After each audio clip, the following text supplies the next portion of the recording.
Okay, alhamdulillah, wa salatu wassalamu ala rasulillah. Brothers and sisters, welcome to today's video. What is today's video about? It's about the experience of the Rāqī. Now, the experience of the Rāqī either can go the right way or you can go the wrong way. The right way is going to the Quran, the Sunnah, the understanding of the Salaf, and the only way you can get that is through going back to the scholars who follow the Salaf Salih, and that's the only way you're going to be going the right way. Any other way, you're going to be misled. And unfortunately today, there are many Rāqīs that are appearing on social media claiming knowledge of the unseen, to the extent where they started off with healing. They started off with healing, claiming they are going to help you, treat you through what? Through the Quran, through the Sunnah, through the understanding of the Salaf. Now, this is what they claimed. And as days went by, they started to come with different terminologies until they started to talk about what? The unseen, without any knowledge. And we're not talking about siḥr, we're not talking about ayn, and we're not talking about jinn possession. We're talking about straight out kahana.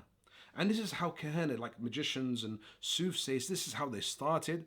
You'll find that they came into the field wanting to be maybe different, help people through a spiritual way, through harms they've experienced themselves or their families, and then ended up going on the path of becoming a full and out kahin. Okay, a kahin. A kahin meaning claiming the knowledge of the unseen. And let's go back a bit before they became a kahin. How does this come about?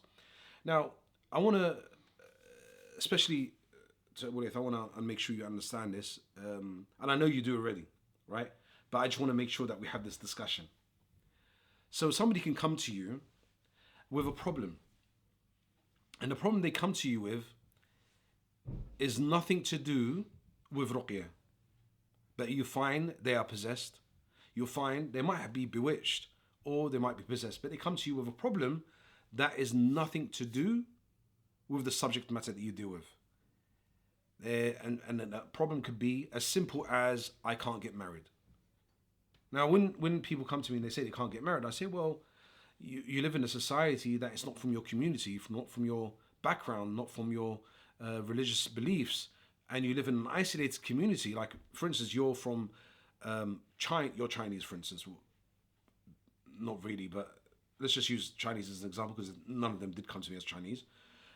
So you're Chinese, and your Chinese community live on South London, you live in North London, and it's only you from all the other Muslim Chinese, you're the only one who lives in North London and you don't socialize with them.